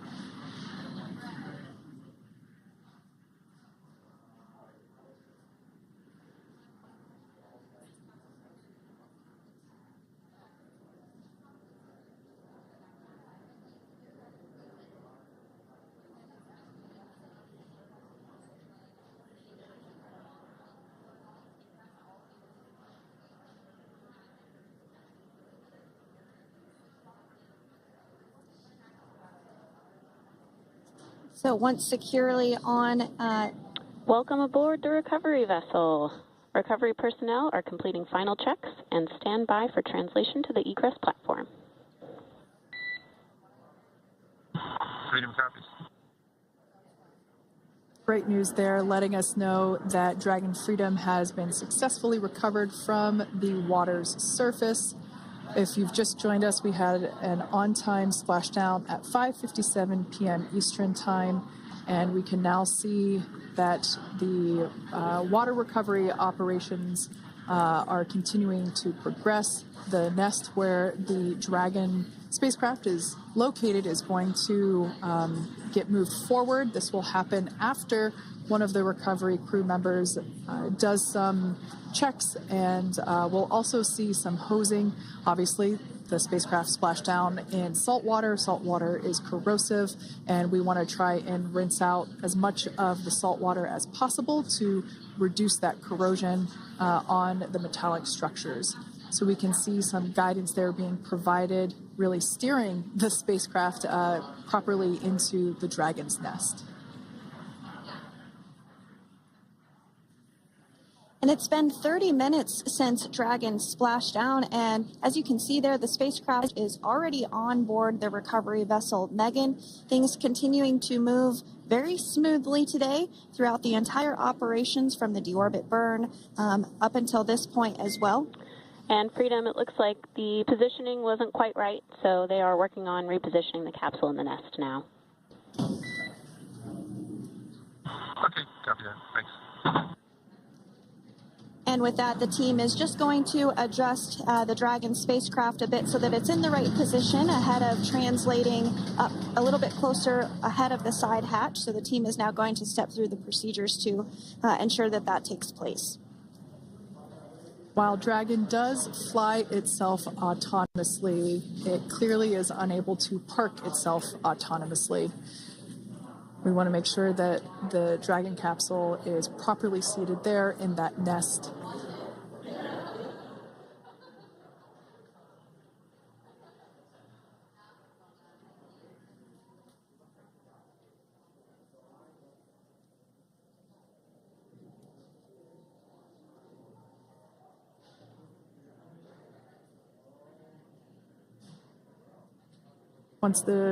Once Dragon is fully seated in the nest, we'll probably see a bunch of that salt water come out from the bucket there located underneath the side hatch.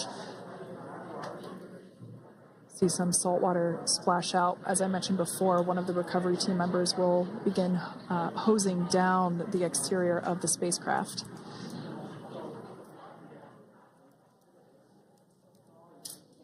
So you are continuing to get some great live views on your screen of Crew-9, which includes NASA astronauts Nick Hague, Suni Williams, Butch Williams, and Roscosmos cosmonaut Alexander Gorbanov, who splashed down off the coast of Tallahassee, Florida, 2:57 p.m. Pacific time this afternoon. Now working to get that spacecraft situated in the nest. Just making some final adjustments and tweaks to ensure that it's nice and secure.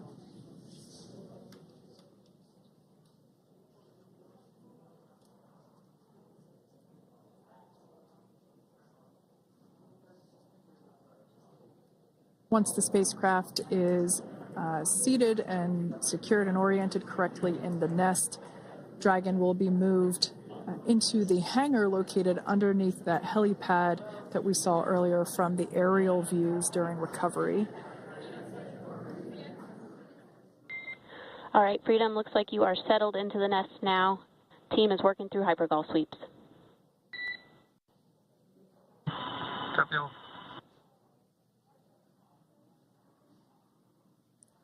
Call out there telling us that the recovery team is doing the second round of those hypergolic sweeps. This helps ensure that everyone, all the recovery team members that are located basically right where this camera is located on, towards the forward end of the recovery vessel, that they will all be safe once the spacecraft is translated forward. So we're just doing some additional steps to make sure that the hypergolic propellant that is utilized for maneuvering the Dragon capsule while on orbit, making sure that none of those vapors are still present on the exterior of the capsule. That's right, and there are a variety of individuals on board the boat that help with recovery operations. Not only do we have the recovery personnel that you see here, but we also have a doctor that will check out the crew members as standard procedure. As with any spacecraft that is returning from space, we always perform a medical check with the crew. So you will see the crew come out of the capsule and be placed on stretchers, just like with the Soyuz landing and with all of our Dragon splashdowns. That is the nominal procedure.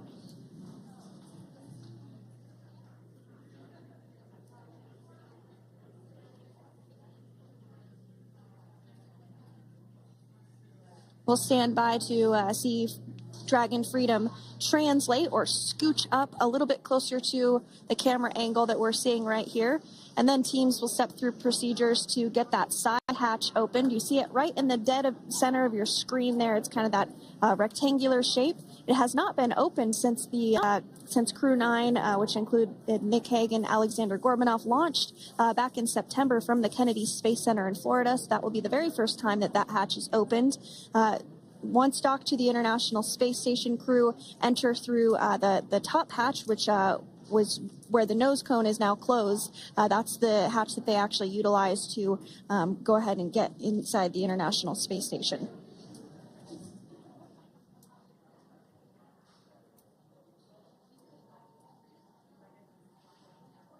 So as we get a little closer to that hatch opening procedure, you might start to see more individuals come into frame for some of that support.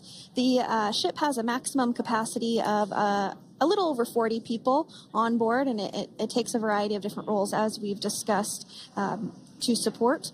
Also on board is the chief of the astronaut office for NASA, that's Joe Acaba.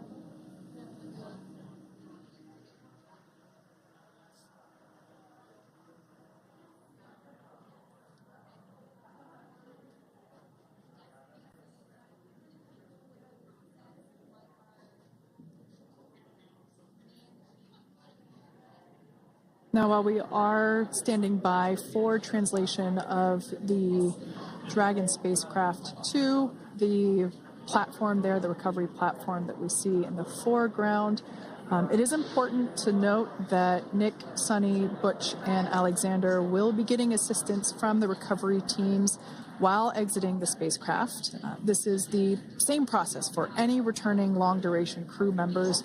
As you could imagine, returning to a gravity environment can wreak havoc on our vestibular system, which is responsible for maintaining balance and motion. Of course, safety is our #1 priority with this operation, so we'll see the crew members helped out of the spacecraft one by one, and they will be assisted the few feet to the medical quarters aboard the boat. And on board Dragon are 3 veteran space flyers. That includes Nick Hague, the commander, as well as Butch Williams and Suni Williams. Alexander Gorbanov is completing his very first space flight on this mission, and he completed 171 days in space along with Nick Hague.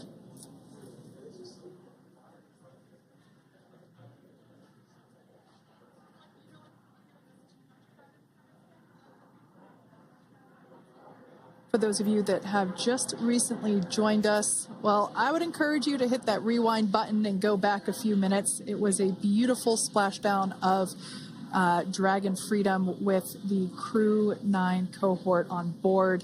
They had an on-time splashdown at 5:57 p.m. Eastern Time, 2:57 p.m. Pacific Time. We can see that the spacecraft... Freedom translation is in progress.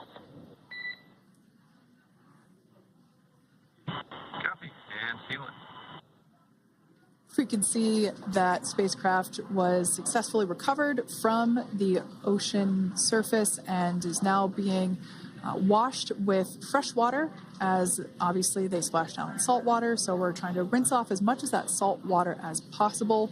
And we can see the spacecraft continuing to move closer and closer to that recovery deck. Freedom, the crew is working on side hatch opening now. Expect hatch open in about 2 minutes. Okay, copy that. And Kira, just wanted to say that you guys, you and the team did an awesome job, both uphill and downhill. Just really, really impressed. Thank you. Thanks, Nick. It's been an honor. This is a pretty exciting moment coming up. We are working to open the side hatch. One thing that may not be obvious from, just looking at the spacecraft here is that this side hatch that we're about to open, the last time it was open was when this spacecraft was at the launch pad. This side hatch is what is used for initial capsule ingress and final capsule egress, but all comings and goings from the spacecraft while it is on board the space station are from the forward hatch, which is located at the top of the spacecraft under that nose cone. So this is a pretty exciting moment because it will be the crew's first breath of fresh air since boarding their ships at the start of their journeys last year. And the very first person that will have the opportunity to say hello to the crew once that hatch is open is a SpaceX medical recovery personnel representative. Then we'll see procedures take place to remove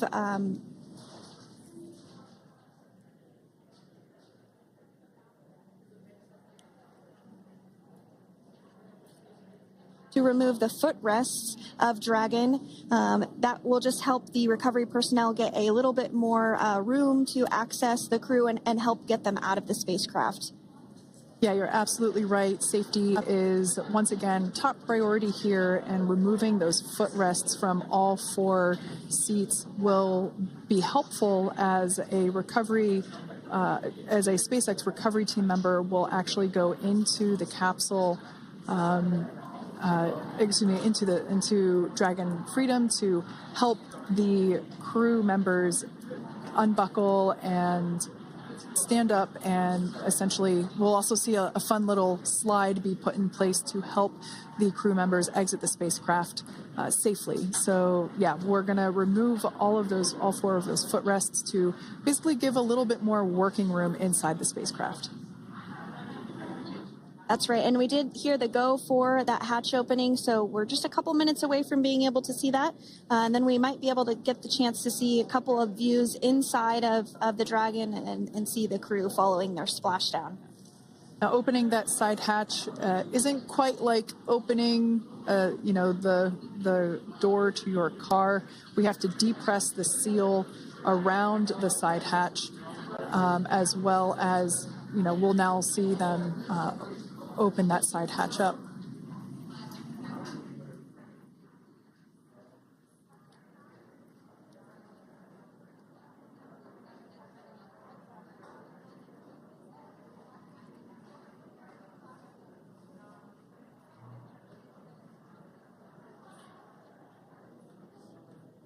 And there you have it. The side hatch is open for the first time since September.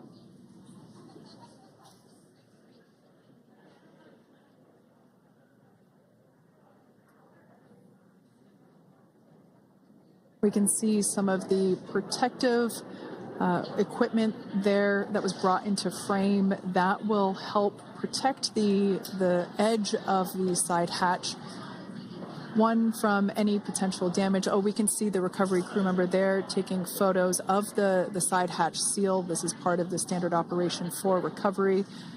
These photos will get saved into our procedure. We'll then install that protective frame around the side hatch. This helps to ensure that the side hatch itself, the edges of it, incur no damage while crew members are coming out from the spacecraft.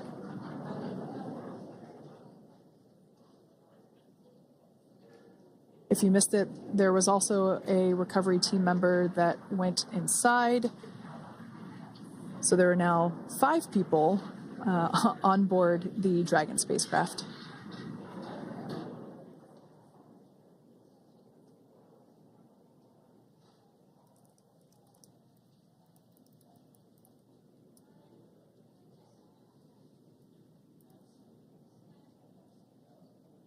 And if you are just joining us, it has not yet even been an hour since Crew-9 splashed down off the coast of Tallahassee, Florida at 2:57 p.m. Pacific time. The crew is now on board the recovery vessel Megan, and the hatch is open. The next major milestone that we'll see is when the crew will actually egress or exit the spacecraft. But before that, they'll continue to, the recovery personnel rather, will continue to install that protective area around the hatch and then remove the footrests. So we're a couple minutes away from seeing the crew egress, but not too long away.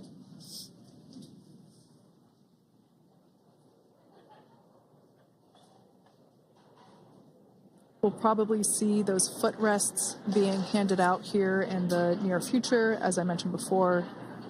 Oh, of course, we got to get a well-documented photo of the moment.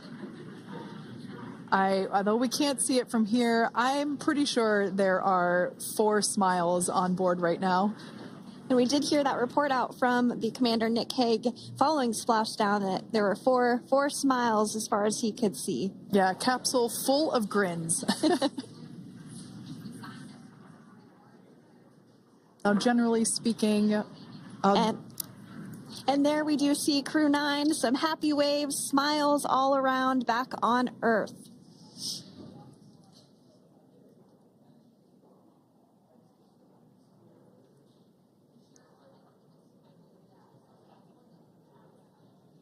Generally speaking, we have the individuals in the two center seats of the spacecraft exit first. You might hear us refer to this as the exit process as egress. It's just another term for exiting the spacecraft. Generally speaking, we most of the time have the two center seats egress first, as it makes moving around inside the capsule a little bit easier.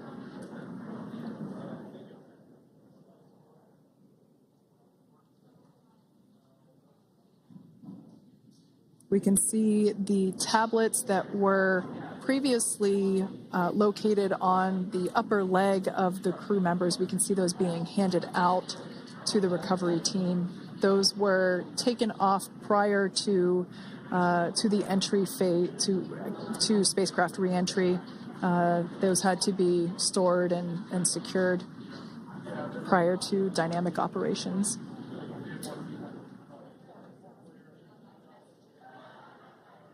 It looks like we are starting to see the footrests also be removed. I just saw one there on the screen. There are 4, of course, one for each crew member.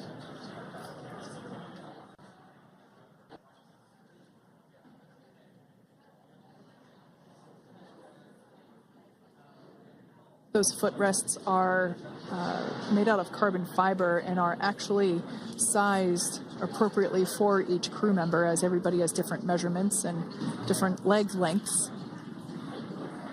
Same goes for the armrests and the bucket length of each seat. We size those appropriately for the crew members and to ensure their comfort and safety. I believe we just saw the little ramp that is used to help slide the crew members out from inside the spacecraft. And once the crew does exit Dragon Freedom, they will be placed on to a stretcher to go to a medical bay for medical checkouts. This is standard procedure for all Dragon spacecraft flights that splashdown crewed, as well as for our Soyuz spacecraft that land in Kazakhstan.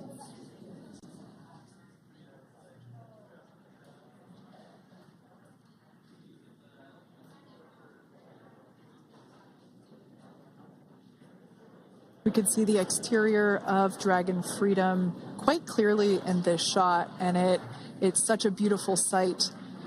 I personally prefer the capsule when it has some of that charring from atmospheric reentry. It is the signature sign of a capsule that has returned to Earth.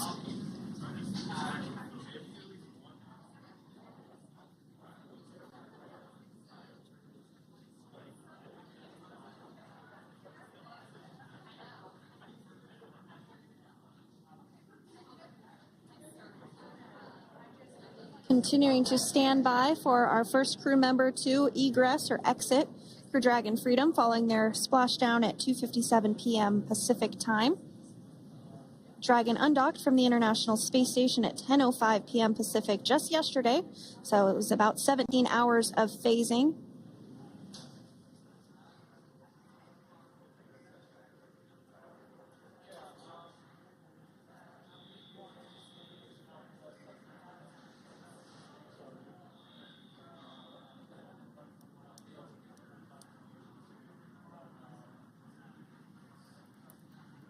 And while on board the International Space Station, Crew-9 contributed to 900 hours of science, over 150 research experiments and investigations.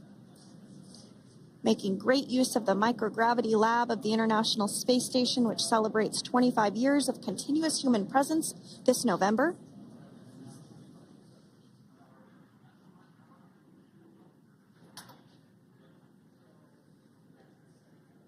Looks like we're about to get our first crew member here upon egress of the Dragon spacecraft.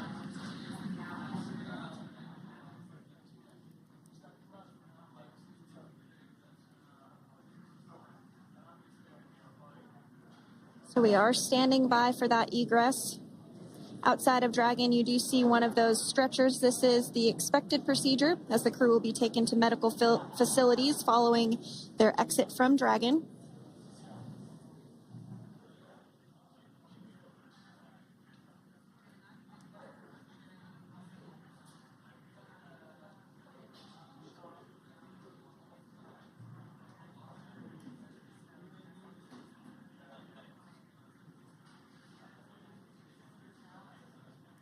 We can see folks on board clapping as our first crew member.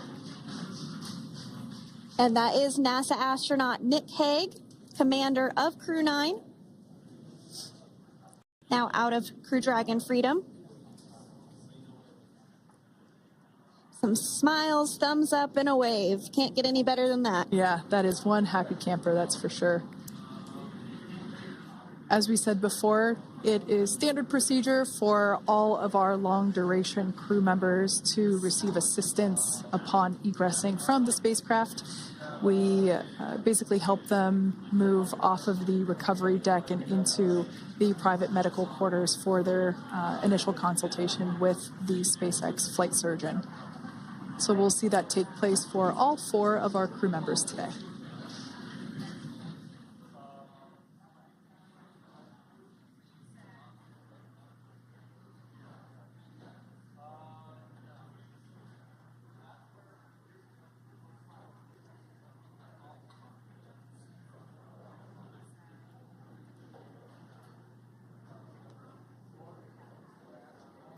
And we are standing by for the next crew member to exit Freedom.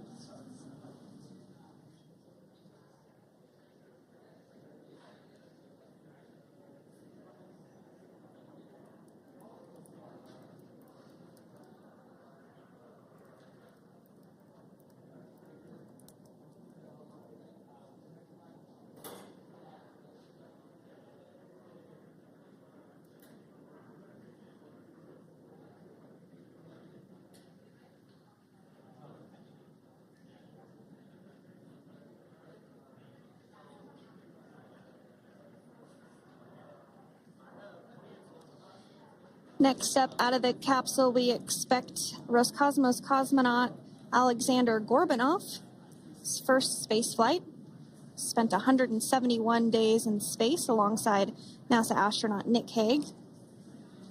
Looks like we're getting some cheers and clapping on board as Alexander is slid down the little ramp and placed into the mobility aid. Once again, big smile.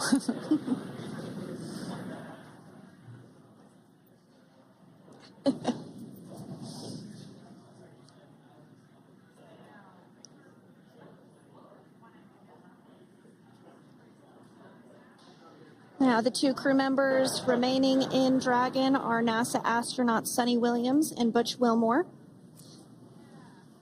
They completed 286 days in space. One of the remaining footrests being removed from the Dragon spacecraft.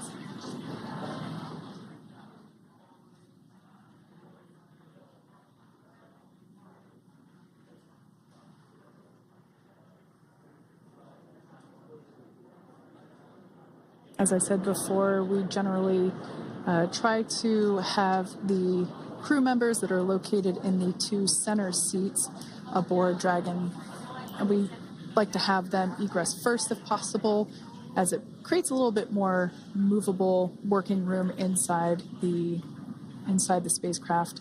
There is a recovery crew member inside that is helping all of our Crew-9 crew egress or exit from the spacecraft.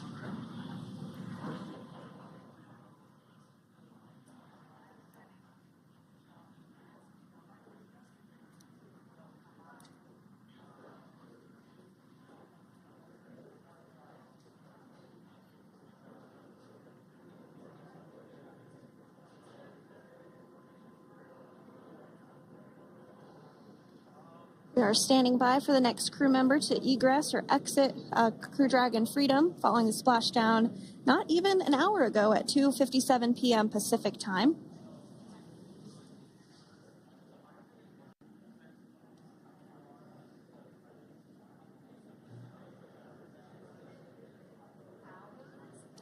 Really have the recovery operations down pretty quick at this point. Yeah, it's pretty incredible to think that, just 5 years ago when we were doing the initial demonstration missions of the Dragon for Crew Dragon, that now we're under about 30 minutes for, to retrieve the spacecraft from the water, and just several minutes here while it's been on board and to get everyone, really to get that side hatch open.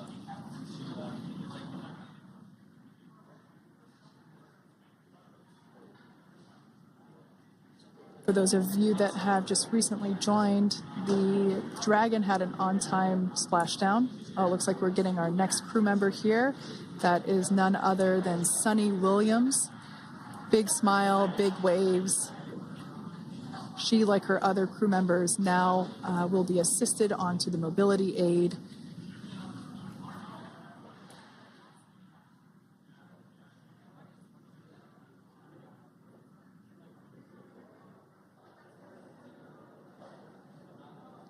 There we have it, some waves, some thumbs up, and some smiles.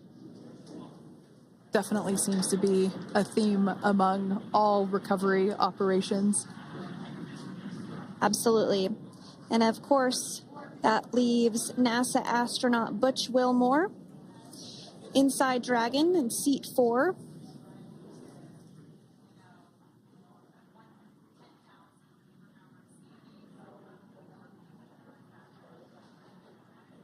We're getting some views of him now as he egresses or exits the spacecraft.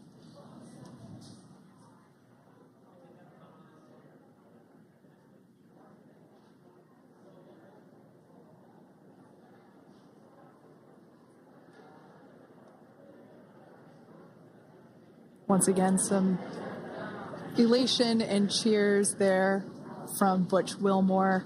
As we mentioned before, returning to Earth coming from a microgravity environment can wreak havoc on the body. So it is customary and just standard procedure for all of our long-term space residents to get assistance once they are back on board the recovery vessel.